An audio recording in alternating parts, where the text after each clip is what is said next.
आज हम enthalpy of combustion के बारे में डिस्कस करेंगे। एंथैल्पी ऑफ कंबशन क्या होता है?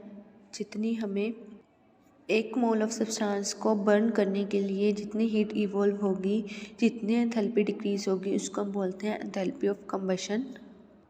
मतलब कि कोई भी सब्सटेंस आपका ऑक्सीडाइज होगा, कितनी हीट आपकी इवॉल्व होगी, वो क्या होती है आपकी एंथैल्पी ऑफ कंबशन। डेफिनेशन देखते हैं। Enthalpy of combustion is the amount of heat evolve और decrease in enthalpy when 1 mole of the substance is completely oxidised. The enthalpy of combustion is generally negative. Enthalpy कैसी होगी? Negative होगी और आपकी एक endothermic reactions होंगी। जैसे कि आपसे पूछ लेते हैं give the combustion reaction of the CH4 या फिर मीथेन की आपने कंबशन करके दिखानी है, तो कैसे करके दिखाते हो? कंबशन हमेशा ऑक्सीजन की प्रेजेंस में होती है। बर्निंग होने के लिए ऑक्सीजन का होना ज़रूरी है, ऐसे बर्निंग पॉसिबल नहीं हो सकती। तो मीथेन की रिएक्शन हम किसके साथ करवाएंगे? ऑक्सीजन के साथ। नहीं तो जिसकी हमने बर्निंग करनी है, जिसकी कंबशन करनी है, वो तो हमारा लेफ़्ट साइड पे आएगा। As goes to carbon dioxide plus में वाटर की फॉर्मेशन हो जाती है। कितने कार्बन है यहाँ पे? एक तो CO2 की फॉर्मेशन होगी और 2H2O की। जब भी कोई चीज़ की आपने कंबशन करवानी है, वहाँ पे CO2 और वाटर की फॉर्मेशन होगी। वाटर के मोलिक्यूल्स उसी के अकॉर्डिंग होंगे जितने हमारे पास स्टार्टिंग में रिएक्टेंट साइड पे एलिमेंट्स हैं। जैसे कि यहाँ पे कार्बन 1 है, कार्बन 1 CO2 की फॉर्म में रिलीज हो जाएगा। हाइड्रोजन 4 है, तो यहाँ पे हमारे पास क्या आ जाएगा? 2H2O।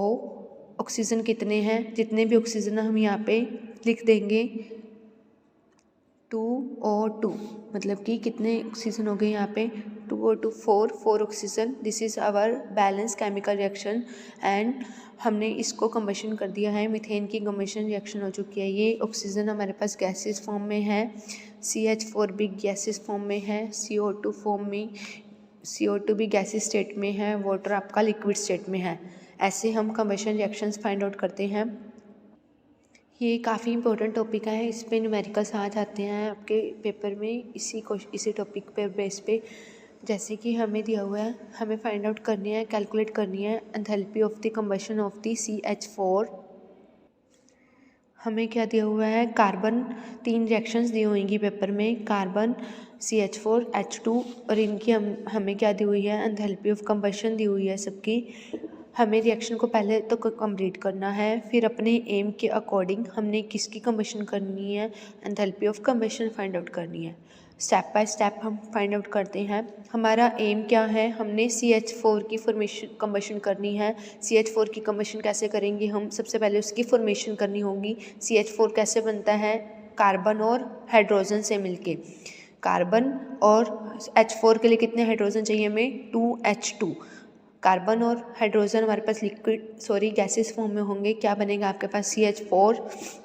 हमें क्या दिया हुआ है? कार्बन से हमने कंप्लीट करनी है रिएक्शन, मीथेन से हमने रिएक्शन कंप्लीट करनी है, और H2 से हमने रिएक्शन कंप्लीट करनी है। इनकी हमें सबकी एंथैल्पीज गिवन है। रिएक्शन को कंप्लीट करने के बाद हमने एंथैल्पीज इन रिएक्शंस को ऐड करना है, फिर एंथैल्पीज हमारी आ जाएगी।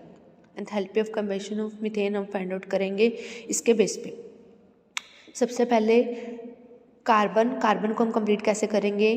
कोई भी रिएक्शन है, अगर हमने कंबशन करनी है तो वो CO2 और H2O की फॉर्मेशन होती है। उसमें कार्बन से हम क्या बना सकते हैं? CO2 O2 के लिए कितने मोलिक्यूल्स आएंगे हमारे पास? O2 1 मोल की रिएक्शन हो रही है। 1 मोल ऑफ सब्सटेंस को ही हमने कंबशन करना है, 1 मोल ऑफ सब्सटेंस की हमने बर्निंग करनी है। सेकंड रिएक्शन में क्या है? CH4 दिया हुआ है, इसकी हीट ऑफ कंबशन कैसे करेंगे हम लोग? CO2 और वाटर की फॉर्मेशन होती है इसमें भी, किसकी प्रेजेंस में? ऑक्सीजन की प्रेजेंस में। CO2 2 मोलिक्यूल्स, 2O2, ऑक्सीजन के कितने मोलिक्यूल्स हैं यहाँ पे? 4। यहाँ पे भी कितने हो जाएंगे? 4।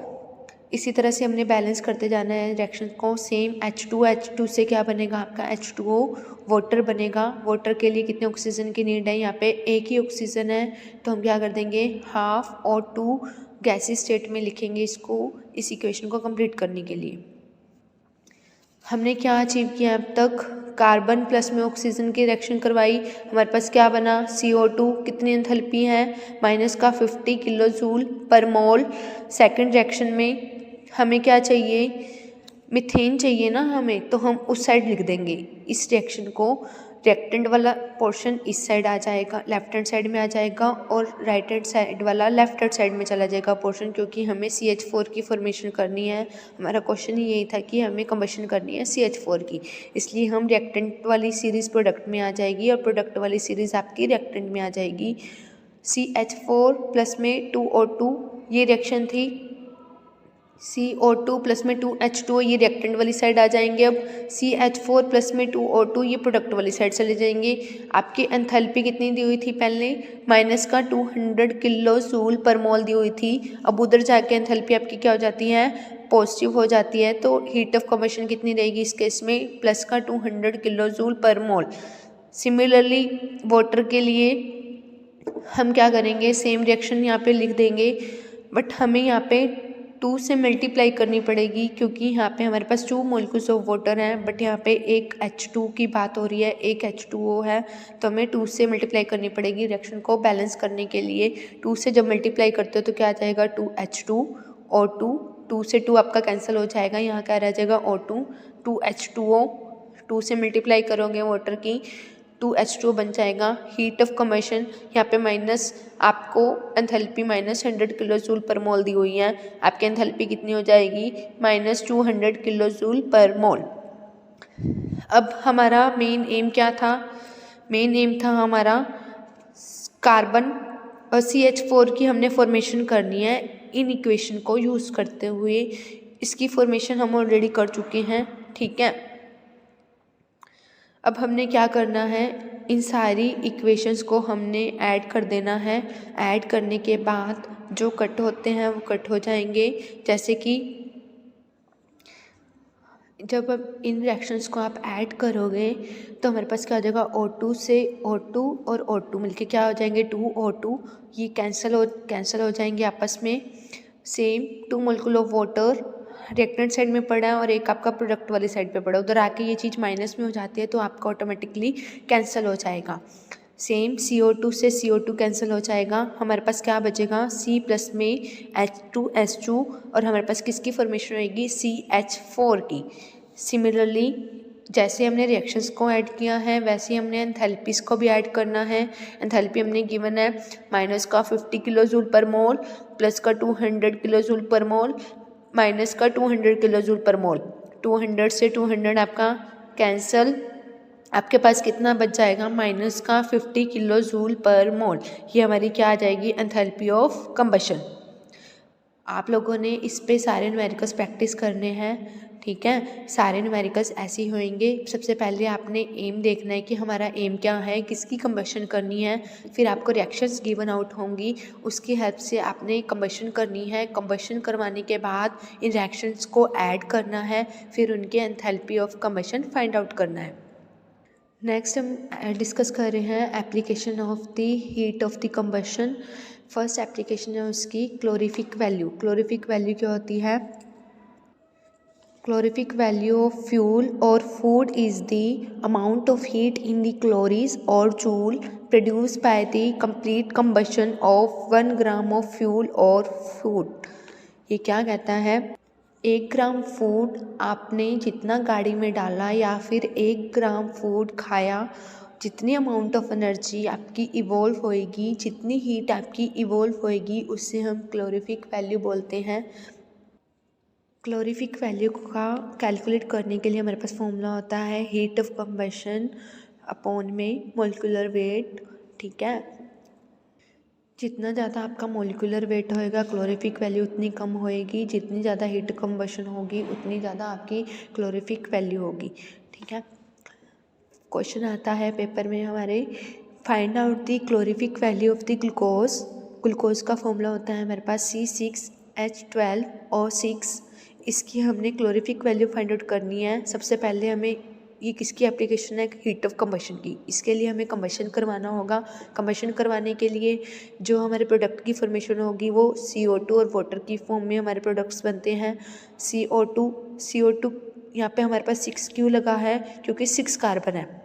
6 मॉलिक्यूल्स ऑफ कार्बन की फॉर्मेशन होगी, 6 CO2 एंड 12 हाइड्रोजन है, तो हम क्या लिखेंगे 6H2O।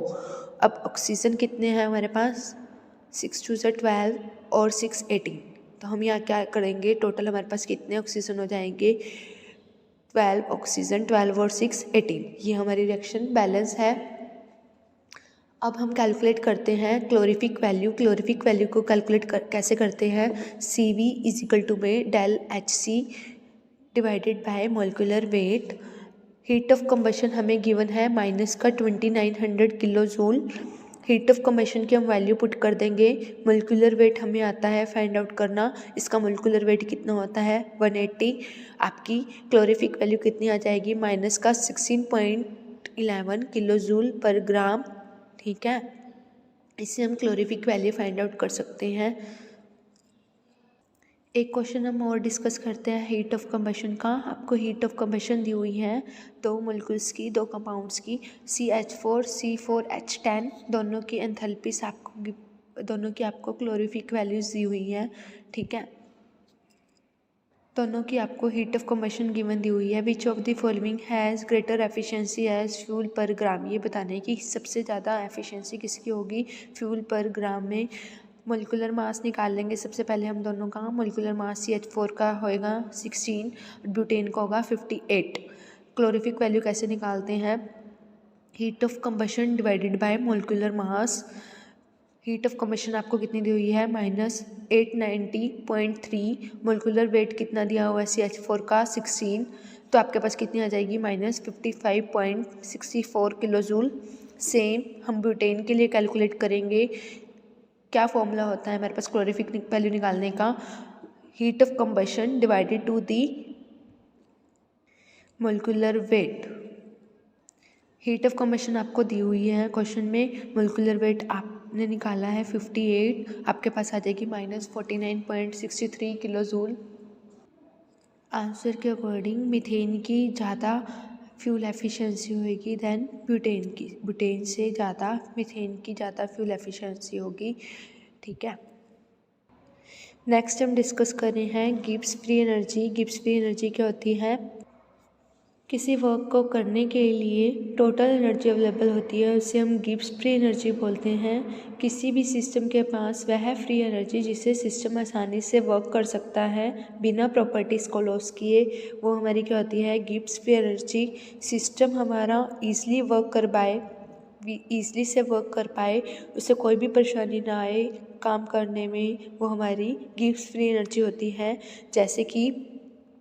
जैसे कि हमारी बॉडी में जितनी भी टोटल एनर्जी होती है उसके थ्रू हम बोल पाते हैं, सुन पाते हैं, चल पाते हैं, कोई भी हमने वर्क करना है वो एनर्जी के थ्रू करते हैं। अगर हमने टोटल एनर्जी कंज्यूम कर दी, सारी एनर्जी खर्च कर दी, तो हम चल नहीं पाएंगे, हम कोई भी बॉडी का फंक्शन नहीं कर पाएंगे। ठीक है, वर्क करने में हमें परेशानी हो सकती है अगर हम टोटल एनर्जी को कंज्यूम कर देते हैं। अगर हमारे पास एनर्जी है तो फ्रीली हम कोई भी काम कर सकते हैं, वो हमारी क्या होती है, गिब्स फ्री एनर्जी।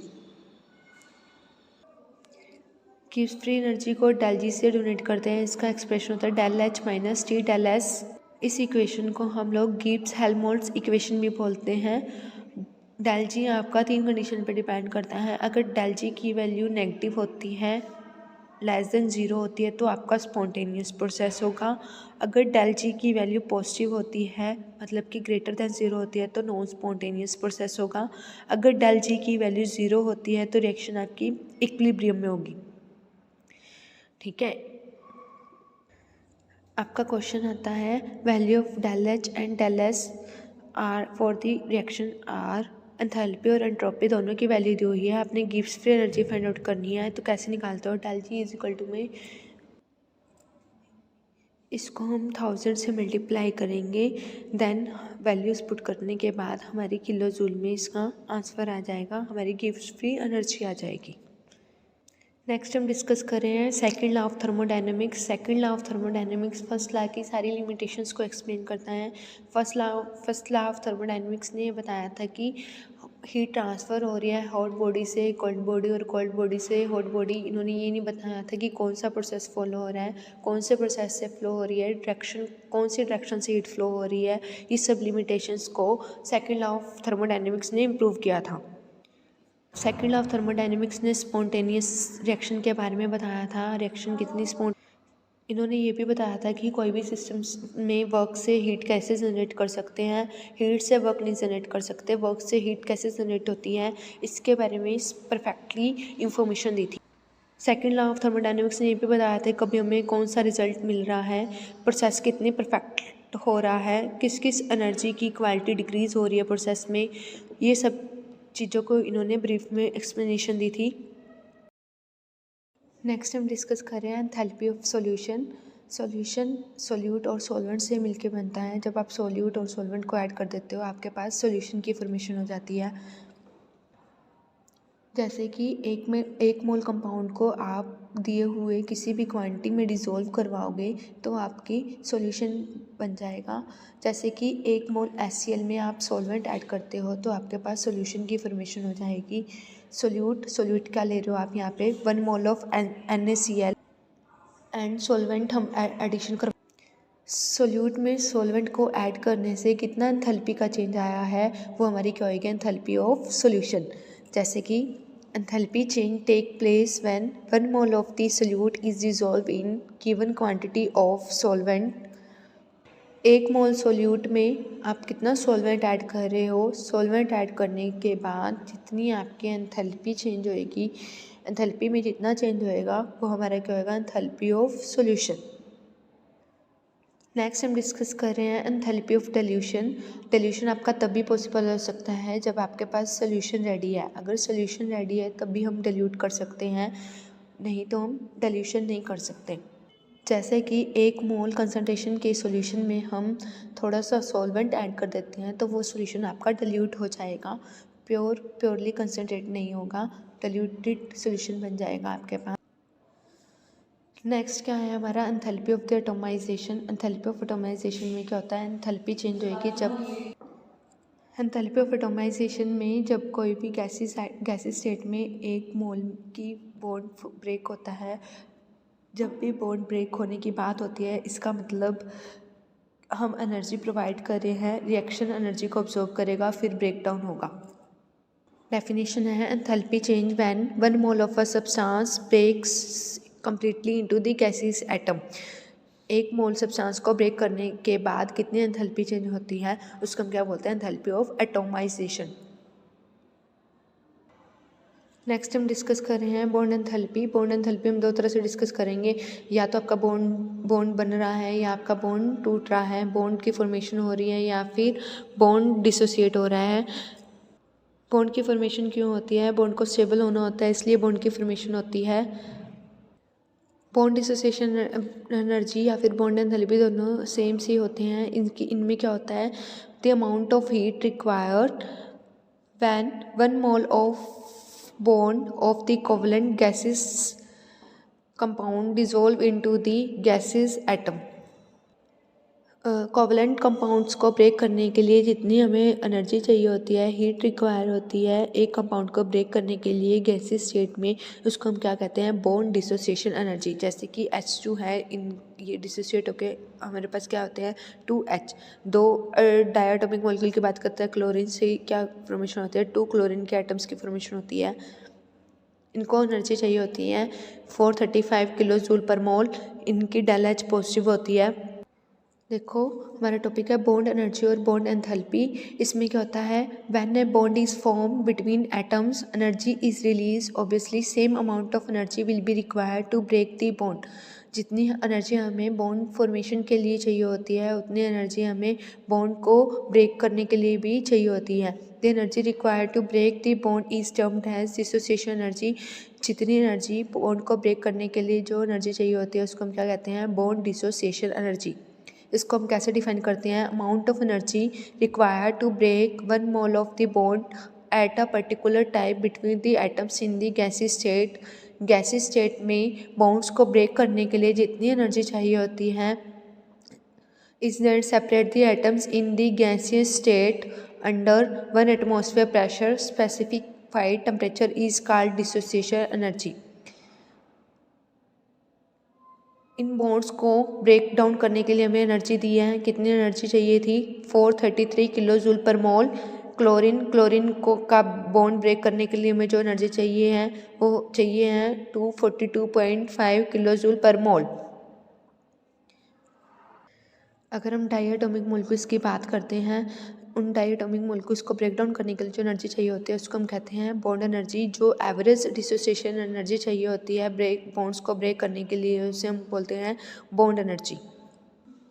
जैसे कि हमें दो स्टेज दी हुई है, H2O और OH की कंडीशन दी हुई है, दोनों की एंथैल्पीज हमें गिवन है, दोनों की हमने एवरेज डिसोसिएशन एनर्जी निकालनी है। दोनों को हम क्या करेंगे, दोनों को ऐड करने के बाद 2 से हम लोग डिवाइड कर देंगे। 2 से हम लोग डिवाइड कर देते हैं, हमारे पास क्या आ जाएगी, बॉन्ड एनर्जी आ जाएगी OH बॉन्ड की 463.15 किलो जूल पर मोल। नेक्स्ट हम न्यूमेरिकल देखते हैं, हमने कैलकुलेट करनी है del H of the reaction. हमें बॉन्ड एनर्जीज दी हुई है CH बॉन्ड की, CCl बॉन्ड की, कार्बन हाइड्रोजन बॉन्ड की और कार्बन क्लोरीन बॉन्ड की हमें बॉन्ड एनर्जीज गिवन है। हमें क्या निकालनी है, हीट ऑफ द रिएक्शन निकालनी है। इसका क्या फॉर्मूला होता है, sum of the bond energy of the reactant minus sum of the bond energy of the product. Bond energy हमें दी हुई है, sum of the bond of energy of the product हमें कितनी दी हुई है, CH बॉन्ड की दी हुई है 415, CCl बॉन्ड की हमें दी हुई है 3626। इन दोनों की वैल्यूज पुट करने के बाद हमारी क्या आ जाएगी, हीट ऑफ द रिएक्शन।